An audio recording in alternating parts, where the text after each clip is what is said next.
Hello students, welcome back to the channel Zero Study.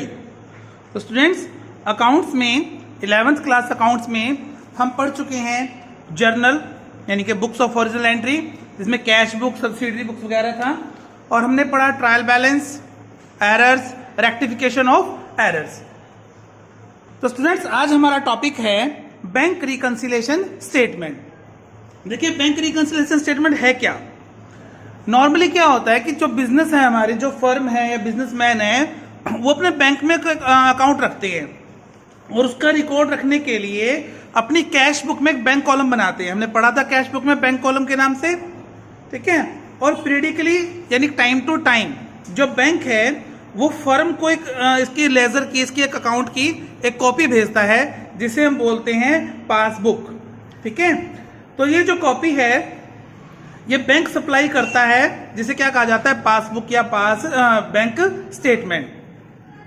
तो जितनी भी ट्रांजैक्शन है जो हम बैंक के साथ करते हैं वो दोनों जगह रिकॉर्ड होती हैं। मींस वो रिकॉर्ड होती है पासबुक में और साथ साथ हमारी कैश बुक के बैंक कॉलम में।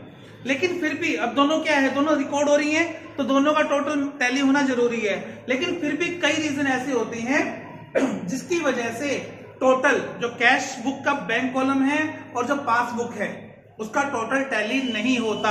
उसके बहुत सारे रीजन रहते हैं। तो मेनली जो रीजन रहता है वो रहता है टाइम गैप का। किसका रहता है? टाइम गैप का। या दूसरा रहता है एरर्स का। तो आज हम पढ़ेंगे टाइम गैप के बारे में। तो सबसे पहले तो बैंक रिकंसिलेशन स्टेटमेंट है क्या।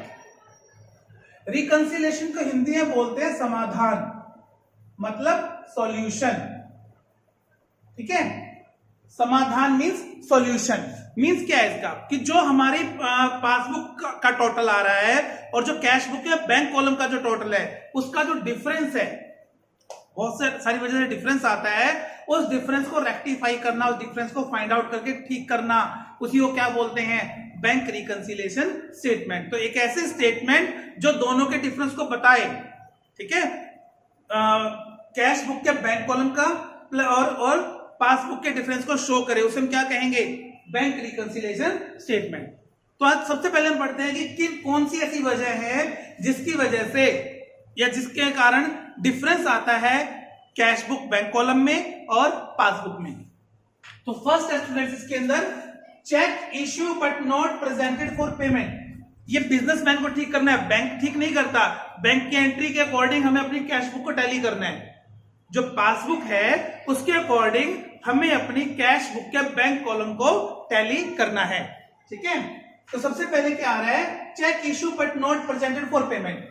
मैं एक बिजनेसमैन हूं, मैंने चेक इशू किया, सपोज 28 जैन को चेक इशू कर दिया, ठीक है। अब 28 जैन को चेक इशू किया तो मैंने अपनी जो कैश बुक का बैंक कॉलम है उसमें क्या किया, इसको माइनस शो किया ना, बाय नाम से, है ना, बाय कस्टमर के नाम से शो कर दिया, इट मींस माइनस कर दिया। लेकिन कस्टमर ने वो चेक अब तक प्रेजेंट नहीं किया पेमेंट के लिए, मींस अपने बैंक में वो चेक नहीं लगाया। अब उससे क्या होगा, अब उससे होगा ये कि हमने तो माइनस कर दिया लेकिन बैंक ने माइनस नहीं किया। डिफरेंस आ गया ना। मैंने 10,000 अपने पासबुक में, सॉरी, कैश बुक के बैंक कॉलम से माइनस शो किया है, लेकिन पासबुक में माइनस नहीं आया, ठीक है। अब इसको मुझे रेक्टिफाई करना है, तो रेक्टिफाई करने के लिए क्या करेंगे, हम इसे वापस प्लस करेंगे, अपनी कैश बुक के बैंक कॉलम में वापस क्या करेंगे, प्लस, क्योंकि मैं इसे ऑलरेडी माइनस कर चुका हूं, बैंक ने माइनस नहीं किया है और मुझे बैंक के अकॉर्डिंग अपनी कैश बुक को टैली करना है। The second one is cheque paid into bank for collection not credit by bank. अब बैंक, एक कस्टमर है, उसने मुझे चेक दिया, मैंने अपनी पासबुक में प्लस कर लिया, है ना, जो बैंक कॉलम है कैश बुक का उसमें मैंने उसको प्लस कर लिया कैश बुक में। लेकिन मैं बैंक में चेक देने गया, वहां मैंने प्लस कर दिया, लेकिन पासबुक में, क्योंकि बैंक जो है चेक को क्लियर करने में थोड़ा टाइम ले लेता है, 2-3 दिन ले लेता है, अगर वो अदर ब्रांच का है, अदर सिटी का है। तो उस केस में क्या होगा, बैंक ने अभी तक चेक क्लियर नहीं किया, मैंने तो प्लस किया हुआ है लेकिन बैंक ने प्लस नहीं किया, इट मींस मेरी जो कैश बुक है वो ओवर बैलेंस शो कर रही है। तो उसके अकॉर्डिंग मुझे क्या करना पड़ेगा, इसको रेक्टिफाई करना पड़ेगा, है ना। Next one is cheque paid into bank but dishonour by bank. अब ये जो चेक था, कस्टमर ने, कोई कस्टमर है, उसने मुझे चेक दिया, मैंने बैंक में डिपॉजिट करवा दिया और अपनी कैश बुक के बैंक कॉलम में प्लस कर लिया। लेकिन बैंक तो उसे तब प्लस करेगा ना जब सामने वाले के अकाउंट में पैसे होंगे या उसका जो साइन है वो मैच करेगा, डेट में कोई मिस्टेक नहीं होगी। लेकिन वहां कुछ मिस्टेक थी, सामने वाले के अकाउंट में पैसे नहीं थे, मींस चेक बैंक ने वो चेक क्या कर दिया, डिसऑनर कर दिया, जिसे बोलते हैं चेक बाउंस होना। ठीक है, तो चेक क्या हो गया, वो डिसऑनर हो गया। अब मैंने तो क्या किया हुआ उसे प्लस किया है, लेकिन बैंक नहीं प्लस कर रहा, तो डिफरेंस राइज हो गया। मैंने उसे अपने कैश बुक में बैंक कॉलम के अंदर प्लस कर दिया, लेकिन क्योंकि वो डिसऑनर हो गया है तो बैंक उसे प्लस नहीं करेगा, तो इस डिफरेंस को हमें ठीक करना है। Next one is interest allow by bank.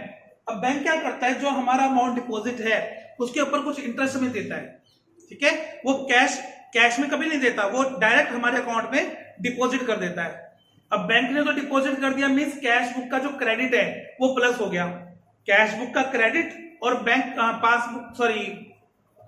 Passbook का क्रेडिट और कैश बुक का डेबिट सेम रहता है, मतलब दोनों हमारे फेवर के आते हैं।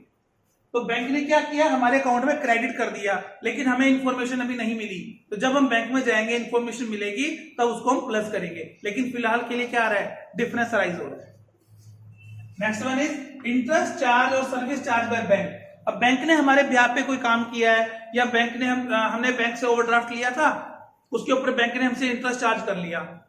अब वो इंटरेस्ट चार्ज कर लिया तो जैसे बैंक डिपॉजिट करता है हमारे अकाउंट में इंटरेस्ट को, वैसे ही हमारे अकाउंट से वो चार्ज भी करता है। मींस बैंक ने माइनस कर लिया लेकिन हमें नहीं पता लगा, तो डिफरेंस राइज हो गया, क्योंकि पासबुक तो माइनस शो कर रही है लेकिन कैश बुक में भी माइनस नहीं हुआ, तो ये भी डिफरेंस का एक रीजन रहता है। Next one is direct deposit by customer into bank. अब एक कस्टमर है वो डायरेक्टली हमारे अकाउंट में डिपॉजिट कर लेता है कुछ पैसा, तो बैंक ने तो प्लस कर लिया लेकिन हमें इन्फॉर्म नहीं मिला, इन्फॉर्मेशन अभी नहीं मिली, तो कैश बुक में भी रिकॉर्ड नहीं हुआ, तो इस वजह से भी क्या हो गया, डिफरेंस अराइज हो गया, क्योंकि पासबुक तो क्या हो गई, प्लस हो गई, लेकिन कैश बुक में अभी तक प्लस नहीं हुआ है। नेक्स्ट वन इज इंटरेस्ट और डिविडेंड कलेक्टेड बाय बैंक। अब हमने कुछ इन्वेस्टमेंट की हुई है ना, किसी कंपनी में शेयर परचेज किए हैं, तो वो उस कंपनी का डिविडेंड आ रहा है, या हमने किसी को लोन दिया था उसका इंटरेस्ट हमारे पास आ रहा है, तो इससे हमारी इनकम जनरेट हो रही है, वो डायरेक्ट हमारे अकाउंट में डिपॉजिट हो गया। अगर वो डायरेक्ट हमारे अकाउंट में डिपॉजिट है, इट मींस हमें इन्फॉर्म नहीं है, ठीक है, तो उसको हम क्या करेंगे, बैंक ने तो प्लस किया है लेकिन अभी तक हमने प्लस नहीं किया, तो यहां भी क्या हो गया, डिफरेंस अराइज हो गया। Direct payment made by bank on behalf of customer. मेरे बिहाफ पे बैंक ने मेरी कोई ईएमआई पे कर दी, मेरा इंश्योरेंस प्रीमियम पे कर दिया, ठीक है, कोई भी जो ट्रांजैक्शन है मेरे बिहाफ पे बैंक ने कर दी, पेमेंट कर दी, हो गया।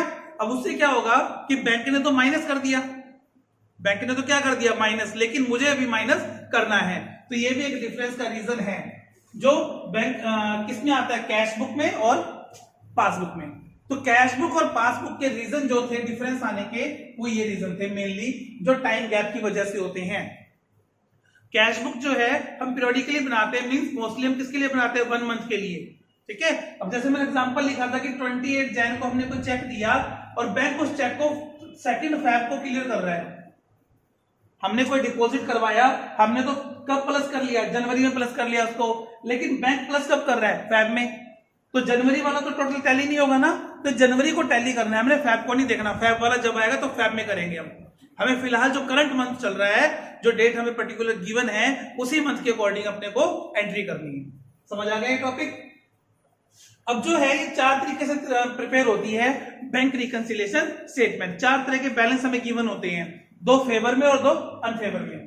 तो जो फेवर में रहते हैं वो ये रहते हैं, debit balance as per cash book और credit balance as per passbook, ये हमारे फेवर के बैलेंस होते हैं। मींस हमारा पैसा बैंक में डिपॉजिट है, हमने ओवरड्राफ्ट नहीं लिया अभी तक, और ये जो 2 बैलेंस है, credit balance as per cash book and debit balance as per passbook, ये हमारे अनफेवर के होते हैं, और ये जो 2 हैं ये हमारे क्या होते हैं, फेवरेबल होते हैं। समझ आ रहा है। तो ये 4 बैलेंस हमें दिए होंगे, इन्हीं से हमें अकाउंट अपने तैयार करने हैं। तो आई होप कि आपको बैंक रिकंसिलिएशन स्टेटमेंट की डेफिनेशन और ये जो डिफरेंसेस हैं ये क्यों राइज होते हैं ये समझ आ गया होगा, ठीक है, क्योंकि जब ये डिफरेंस समझ आएगा तभी हम अपना क्वेश्चन बहुत इजीली कर पाएंगे। आगे समझ, ठीक है।